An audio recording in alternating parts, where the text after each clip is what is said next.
In the spring of 1974, a farmer from Lintong in Shanxi province discovered the terracotta warriors buried 4.5 meters beneath the ground during the course of well digging. After more than 2,000 years, these terracotta warriors are still carrying out their mission.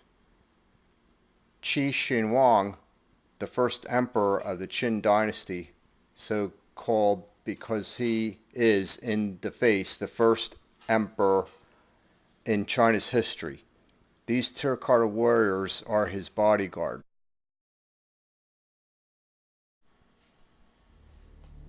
Qin Shi Huang, personal name Zhong, was the king of the state of Qin, who conquered all other warring states and united them in 221 BC. Rather than maintain the title of king, borne by the Shang and Zhao rulers, he ruled as the first emperor of the Qin dynasty from 220 to 210 BC. The title emperor, Huang would continue to be borne by Chinese rulers for the next 2 millennia. In 230 BC, King Zheng unleashed the final campaigns of the warring states period, setting out to conquer the remaining independent kingdoms one by one. The first state to fall was Han, sometimes called Han to distinguish it from Han of the Han dynasty, in 230 BC. Then Qin took advantage of natural disasters in 229 BC to invade and conquer Zhao, where Qin Shi Huang had been born. He now avenged his poor treatment as a child hostage there, seeking out and killing his enemies. Qin armies conquered the state of Zhao in 228 BC, the northern country of Yan in 226 BC, the small state of Wei in 225 BC, and the largest state and greatest challenge, Chu, in 223 BC. In 222 BC, the last remnants of Yan and the royal family were captured in Liaodong in the northeast. The only independent country left now was the state of Qi in the far east, what is now the Shandong Peninsula. Terrified, the young king of Qi sent 200,000 people to defend his western borders. In 221 BC, the Qin armies invaded from the north, captured the king, and annexed Qi. The Qin had now unified China. In that same year, King Zheng proclaimed himself the first emperor, Shi Huangdi, no longer a king in the old sense, and now far surpassing the achievements of the old Zhao dynasty rulers. The emperor made the He Sure Be into the imperial seal, known as the heirloom seal of the realm. The words, "Having received the mandate from heaven, may the emperor lead a long and prosperous life," were written by Prime Minister Li Si and carved into the seal by his son Xiao. The seal was later passed from emperor to emperor for generations to come.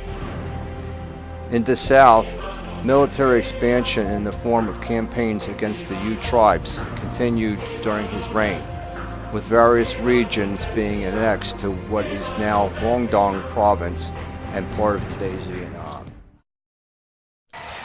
Qin Shi Huang and Li Si unified China economically by standardizing the Chinese units of measurement, such as weights and measures, the currency, the length of the axles of carts to facilitate transport on the road system.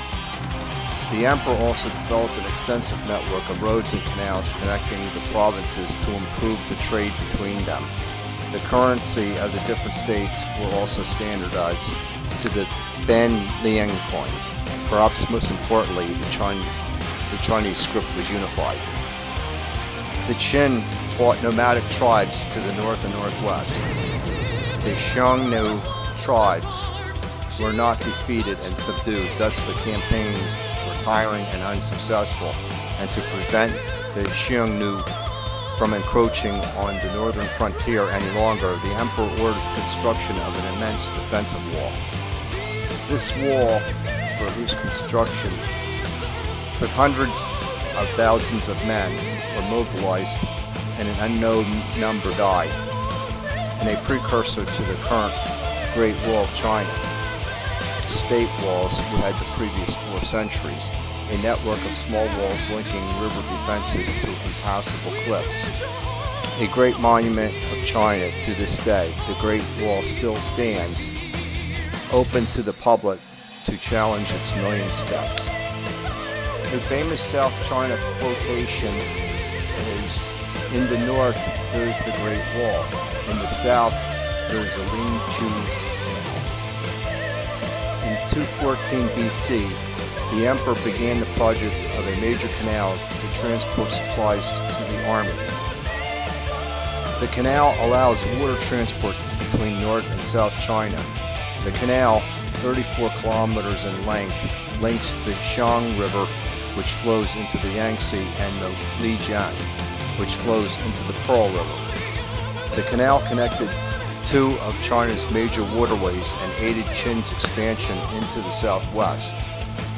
The construction is considered one of the 3 great feats of ancient Chinese engineering, the others being the Great Wall and the Sichuan Dujingyan irrigation system.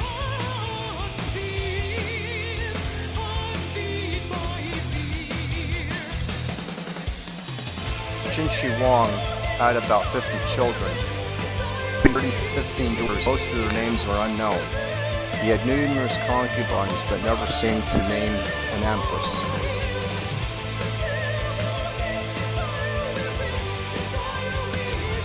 In 211 BC, a large meteor is said to have fallen in Dongzhong in the lower reaches of the Yellow River.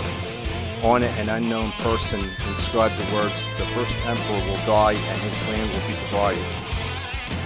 When the emperor heard of this, he sent an imperial secretary to investigate this prophecy. No one would confess to the deed, so all the people living nearby were put to death. The stone was then burned and pulverized. The emperor died during one of his tours of eastern China on September 10th, 210 BC, at the palace of Shaoqi Prefecture, about 2 months away by road from the capital, Shenyang.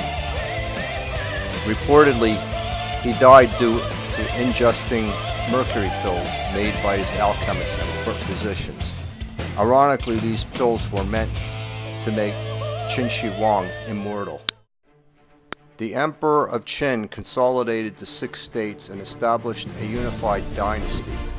History books had tersely recorded the great cause of this, combining the whole of China, but only when you stand before his large-scale terracotta soldiers and horses can you really feel his great ambition of annexing the most remote areas of China and conquering all the land under heaven, and his unparalleled stateliness.